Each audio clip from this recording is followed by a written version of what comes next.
દહેજ રોડ પર વેસદડા ગામ પાસેથી ભરૂચના જ ટ્રાન્સપોર્ટના માલિકનું અપહરણ કરાયાના ગણતરીના કલાકોમાં જ ભરૂચ પોલીસે અલગ અલગ ટીમો બનાવી ઓપરેશન હાથ ધર્યું છે। પ્રાપ્ત માહિતી અનુસાર ભરૂચની મીરાપાર્ક સોસાયટીમાં રહેતા ધુવરાજ નરસિંહ રાણાએ એ ડિવિઝન પોલીસ મથકે ગતરોજ બપોરે તેમના કાકા પ્રદીપસિંહ અવારનવાર ફોન કરી રૂપિયા 10 લાખની માંગણી કરતા હોવાની જાણ કરી કશુંક અજુગતું બન્યું હોવાની આશંકા વ્યક્ત કરી હતી। પ્રદીપસિંહે ઓમકારસિંહ રાણા અને પ્રફુલ્લસિંહ રાણાને પણ ફોન કરી રૂપિયા 10 લાખ માંગ્યા હોવાનું પણ જણાવ્યું હતું, જેના આધારે જિલ્લા પોલીસ વડા બિપિનસિંહ આહિરે અને ડીવાયએસપી કેડી પંડ્યાના માર્ગદર્શન હેઠળ લોકલ ક્રાઇમ બ્રાન્ચની પીઆઈ મનહોદરાએ A division PI LB Tadvi અને એલસીબી પીએસઆઈ એમએલ સાળુએ સહિત ડીવાયએસપી સ્ટાફ અને એલસીબીના સ્ટાફે અલગ અલગ ટીમો બનાવી તપાસ હાથ ધરી હતી।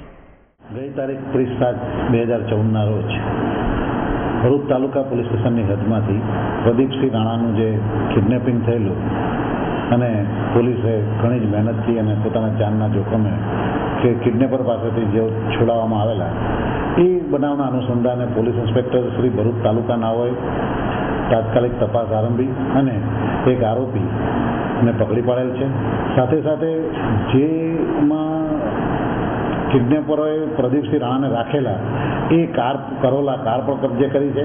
કરોલા કારમાંથી એક છરો, એક કુહાડી તથા લાકડી જેવા જીવલેણ હથિયારો પણ કબજે કરેલા છે। આ સિવાય જે પ્રદીપસિંહ રાણાની કાર હતી તે પણ પોલીસે કબજે કરી લીધેલી છે। આમ એક મહત્વની સફળતા હાંસિલ કરેલી છે। જે આરોપી પકડાયો છે તે શૈલેષ જયંતિભાઈ પટેલ પોતે દારૂનો ધંધો કરતો હતો અને સુરત જિલ્લામાંથી પાસા થતા તે રાજકોટ જેલ ખાતે હતો અને આ ગુનાના કામનો મુખ્ય આરોપી જે નીતિન ઉર્ફે શંભુ પટેલ નાઓ છે તેની સાથે જ રાજકોટ જેલનો પાસામાં આવ્યો અને જે જેલની મિત્રતાના કારણે જ આમાં પોતે સહઆરોપી થયો છે અને આરોપીને પોતાના ઘરમાં રાખેલો હતો। પ્રદીપસિંહે મોબાઈલ ફોન દ્વારા ધુવરાજ, ઓમકારસિંહ અને પ્રફુલ્લસિંહને રૂપિયા લઈ અંકલેશ્વર નજીક આશીર્વાદ હોટલ પર બોલાવતા પોલીસના કાફલાએ સિવિલ ડ્રેસમાં હોટલ પર ધામા નાખી વોચ રાખી હતી, પરંતુ ત્યાં ફોન પર વાલિયા બોલાવતા પોલીસને પ્રદીપસિંહનું અપહરણ કરાયું હોવાની શંકા મજબૂત બનતા પોલીસ સતત બની હતી।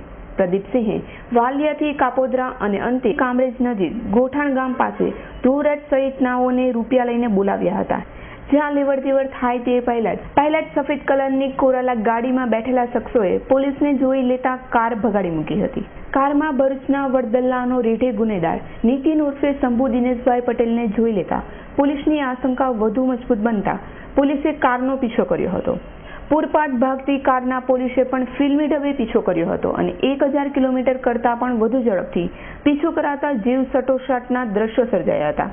હજીરા રોડ પર એક સ્થાને 2 માર્ગ આવતા અપહરણકારોએ કારના બીજા રસ્તે વળતા પોલીસે પણ તેની પાછળ જ કાર ભગાવી હતી। જોકે આગળ જતા માર્ગ કાદવ કીચડનો હોવાથી બંધ હોવાના કારણે અપહરણકારોએ કાર ફસાઈ જતા તેઓ કાર અને અપહરણનો ભોગ બનેલા પ્રદીપસિંહને છોડીને જ પલાયન થઈ ગયા હતા। પોલીસે તેમનો પીછો કર્યો હતો, જોકે તેઓ હાથ લાગ્યા ન હતા અને પોલીસ અંતે પ્રદીપસિંહને હેમખેમ ભરૂચ લાવી હતી। અવી સૈયદનો રિપોર્ટ, S9 ન્યૂઝ ભરૂચ।